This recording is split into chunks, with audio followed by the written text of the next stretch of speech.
नमस्कार, मी Gauri Suryavanshi. S Marathi news मध्ये आपलं स्वागत. वळूयाच्या बातमीपत्राकडे. असे म्हटले जाते की लग्नाच्या गाठी स्वर्गातच बांधलेल्या असतात.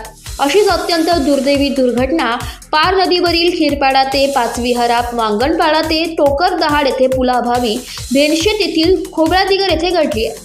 पोलीस पाटील रमण गबाल यांनी माहिती दिली की आपल्या भावी आयुष्याचा जोडीदार शोधण्यासाठी खोबरादिगर येथील वसंत सुरेश मासी वर्ष 21 हा युवक मुलगी बघण्यासाठी खोबरादिगर येथून नदीच्या पलीकडे जवळच असलेल्या गुजरात राज्यातील केळधा येथे बुधवार दिनांक 28 ऑगस्ट रोजी निघाला होता. आपली दुचाकी भाटी येथे पार नदीच्या तीरावर उभी करून पार नदी पार करीत असताना नदीच्या वरील भागातील जाहुले, मोधळपाडा, कळमणे, शिवशेत, आंबे, शिवपुजरी या भागात जोरदार पाऊस झाला होता. पुराचा अंदाज न आल्याने पाय घसरून नदीच्या पात्रात पडल्याने तो पुराच्या पाण्यात वाहून गेला.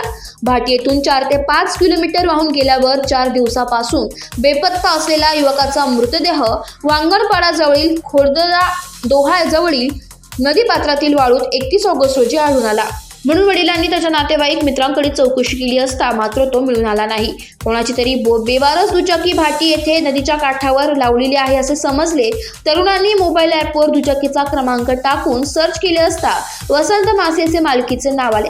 काहीतरी विपरीत घडले असावे म्हणून नदीच्या काठावर तपास केला असता 5 किलोमीटर अंतरावर वांगणपाडा येथे एक अनोळखी प्रेत वाळूवर आढळून आले.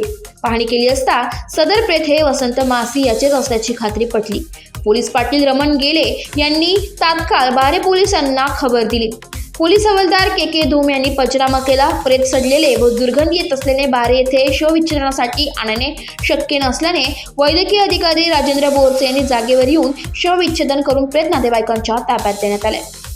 शोकाकुल वातावरणात अंतिम संस्कार करण्यात आले. एस मराठी न्यूज साठी प्रतिनिधी रतन चौधरी. अशाच ताज्या घडामोडी जाणून घेण्यासाठी आमच्या एस मराठी न्यूजला लाईक करा, शेअर करा, सबस्क्राईब करा आणि पाहत रहा एस मराठी न्यूज.